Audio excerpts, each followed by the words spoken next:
Hörmətli xanımlar və cənablar, hörmətli media işçiləri, hər birinizi salamlayıram və bugün Milli Məclisdə Təbii Ehtiyatlar, Energetika və Ekologiya Komitəsinin istilik təchizatı haqqında Azərbaycan Respublikası qanun layihəsinə dair ictimai dinləməsi keçirilir və bu dinləmədə dəvətimizi qəbul edib, iştirak etdiyiniz üçün sizə öz təşəkkürümü bildirirəm. Qeyd etmək istəyirəm ki, müzakirəyə çıxarılan bu qanun layihəsi yalnız normativ hüquqi sənəd deyil, o vətəndaşların gündəlik həyatına, sosial rifahına, şəhər salma proseslərinə və enerji təhlükəsizliyinə birbaşa təsir göstərən strateji əhəmiyyətli sənəddir. İstilik enerjisi, xüsusilə də payız-qış mövsümündə insanların həyat keyfiyyətini və yaşayış minimumunu müəyyən edən əsas elementlərdən biridir. Bu baxımdan istilik təchizatı məsələsi ölkə üçün əsas prioritet istiqamət kimində müəyyənləşmişdir. Qanun layihəsi müasir yanaşmalar əsasında hazırlanmış, istilik enerjisinin istehsalı, paylanması, satışı, istehlakına dair hüquqi, iqtisadi və təşkilati əsasları hədəf götürmüşdür. Layihədə mərkəzləşdirilmiş istilik sistemlərinin təkmilləşdirilməsi, fərdi istilik sistemlərinin hüquq statusu, bərpa olunan enerji mənbələrinin stimullaşdırılması və enerjiden səmərəli istifadə məsələləri xüsusi yer tutur. Bununla yanaşı, sahibkarların iştirak etdiyi tikinti sektorunun da ehtiyacları da bu qanun tənzimlənməsində nəzərdə tutulmuşdur. Layihə istilik təchizatı sektorunun səmərəli, təhlükəsiz və davamlı fəaliyyətini təmin etməklə dövlət və özəl sektor arasında funksional əməkdaşlıq, texniki tələblərin standartlaşdırılması və bazar mexanizmlərini tətbiqini nəzərdə tutur. Qanun layihəsini aşağıdakı prinsiplər əsasında qeydiyyatdan belə deyək ki, nəzərdə tutulan prinsipləri mən sizə sadalamaq istəyirəm. Bu, qanun layihəsində istilik təchizatının etibarlılığı və təhlükəsizliyi məsələsini, idarə etmədə şəffaflıq və effektivliyi, istehsalçı, paylayıcı, satıcı və istehlakçılar arasında hüquqi balansın yaradılmasını, bərpa olunan enerji mənbələrindən istifadə və enerji effektivliyini, ətraf mühitin mühafizəsi və texniki təhlükəsizliyini, investorların və iş adamlarının təşviqi, inhisarçılığın məhdudlaşdırılması və rəqabət mühitinin artırılması məsələləri. Qanun layihəsi komitədə və plenar iclasda gözlənildiyi kimi ciddi müzakirə predmetinə çevrilmişdir. Milli Məclis tərəfindən iclasda qaldırılan suallar, əsasən istilik enerjisindən istifadə, bu sahədə mövcud statistika, texniki tənzimləmələr, qanun layihələrinin tətbiqi ilə bağlı praktiki nəticələr, hüquqi mexanizmlərlə bağlı olmuşdur. İstilik və isti suyun ölçülməsi üçün istifadə ediləcək sayğacların texniki xüsusiyyətləri, ödənişlərin necə hesablanacağı, mərkəzləşdirilmiş sistemə qoşulmanın proseduru, eləcə də fərdi sistemlərin gələcək hüquqi statusu kimi məsələlər aydınlaşdırılmışdır. Eyni zamanda fərdi evlərin şəbəkəyə qoşulması imkanı, çoxmənzilli binalarda layihələndirmə zamanı istilik sistemlərinin düzgün qurulmamasının doğurduğu problemlər və bu sahədə özəl sektor üçün yaradılacaq investisiya imkanları ilə bağlı məsələlərə də toxunulmuşdur. Bütün bu sualların məqsədi qanun layihəsinin tətbiq mexanizmlərinin ictimai baxımdan aydınlaşdırılması və praktiki effektivliyin təmin olunmasıdır. Müzakirəyə çıxarılan bu qanun layihəsinin mövzusu, yəni hüquqi aspektlərlə yanaşı çoxsaylı problemləri də özündə ehtiva edir.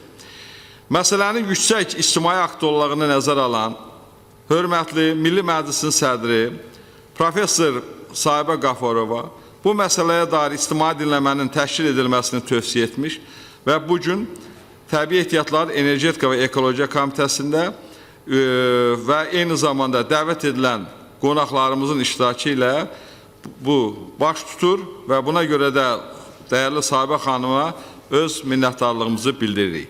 Və bugün ictimai dinləmədə Milli Məclisin komitə sədrləri hörmətli Hicran xanım Hüseynova və Zahid Oruc parlament sədrlərinin komitə sədrlərinin iştirakı, eyni zamanda bizim komitələrimiz arasındakı münasibətləri göstəricisi kimi çıxış edir. Deputatlarımız, yalnız bizim komitənin deputatları deyil, 14 nəfərdə əlavə, digər komitəmizdən əlavə deputatlar maraqlı tərəf kimi çıxış edirlər. Məclisimizdə energetika, şəhərsalma, arxitektura və ekoloji və təbii sərvətlər, iqtisadiyyat, Fövqəladə Hallar Nazirliklərinin nümayəndələrini görürsünüz və Elnur müəllim də buradadır. Mən bir-bir sizə deyəcəm, Vüqar müəllim, Kərimov, çox sağ olun, gəlmişsiniz və vaxtı bu siyahını bir-bir oxumaq istəmirəm, çünki söz veriləndə xüsusi biz qeyd edəcəyik. Və ictimai dinləmənin əsas məqsədi yalnız ictimai iştirakçılığı təmin etmək deyil, həm də müxtəlif sektorların, dövlət orqanlarının, özəl qurumların və vətəndaş cəmiyyətinin təcrübə və yanaşmalarını bir araya gətirməkdir. Nəzərinizə çatdırım ki, qeyd etdiyimiz bu qurumların, məsələn, Energetika Nazirliyi, qanun layihəsinin əsas sektoral təşəbbüskarı və koordinatoru rolunda dəvət olunub, istilik sahəsində dövlət siyasətinin hazırlanması, enerji təhlükəsizliyi və səmərəlilik, eyni zamanda xidmətdə keyfiyyət, digər normativ aktlarının qurulmasında birbaşa rola malikdir. Özəl investisiyaların təşviqi və tənzimləmə və texniki normalar bazasının təkmilləşdirilməsi bu nazirliyin tabeçiliyindədir və ona görə də başda Elnur Sultanov olmaqla aidiyyatı şöbənin müdürü Ələsgər müəllim də bu dinləmədə iştirak edir. Xoş gəlmişsiniz. Dövlət Şəhərsalma və Arxitektura Komitəsindən tikinti layihələrinin istilik şəbəkəsinə qoşulması, texniki şərtlərin verilməsi, layihələrin təsdiqlənməsi və bu qurumun funksiyalarına daxildir. İstilik təsisatı şəbəkələrinin şəhər planlaşmasına inteqrasiyası və uyğunluğu üzrə qiymətləndirmələri bu qurum aparır. İclasda komitə sədr müavini Dövlətxan Dövlətxanov təmsil edir. Ekoloji və Təbii Sərvətlər Nazirliyinin istilik enerjisi istehsalı və paylanması zamanı ətraf mühitə təsirin qiymətləndirilməsi və enerji norma və reglamentinin tətbiqi, o cümlədən istilik qurğularında istifadə olunan suyun istifadəsi, emissiyaların azaldılması və yaşıl enerji texnologiyaların təşviqi üzrə nəzarəti həyata keçirdən orqandır. Və yaxud da qeyd etdiyim iclasda dəyərli dostumuz Vüqar müəllim Kərimov, nazir müavini iştirak edir. İqtisadiyyat Nazirliyindən tarif siyasəti, sahibkarlığın müdafiəsi və dövlət özəl tərəfdaşlığı mexanizmlərinin formalaşması ilə də xüsusi rol oynayır. İstilik təsisatı sektorunda fəaliyyət göstərən insar subyektlərinə iqtisadi nəzarət və rəqabət mühitinin yaradılması onun əsas missiyalarındandır. İnvestorların cəlbi, güzəşt mexanizmləri üzrə strategiyanın hazırlanmasında iştirak edir və bu nazirliyin əməkdaşlarını da salamlayıram və bizim iclasımızda iştirak edirlər. Fövqəladə Hallar Nazirliyi İstilik şəbəkəsinin və qurğularının texniki təhlükəsizlik və fövqəladə hallar üzrə uyğunluğuna nəzarət edir. Qəzaların qarşısının alınması, təhlükəli obyektlər üzrə ekspertizlə və razılaşdırma funksiyalarını yerinə yetirir və ona görə də bu Fövqəladə Hallar Nazirliyinin də əməkdaşı bizdə dinləmədə iştirak edir. Onu da salamlayırıq.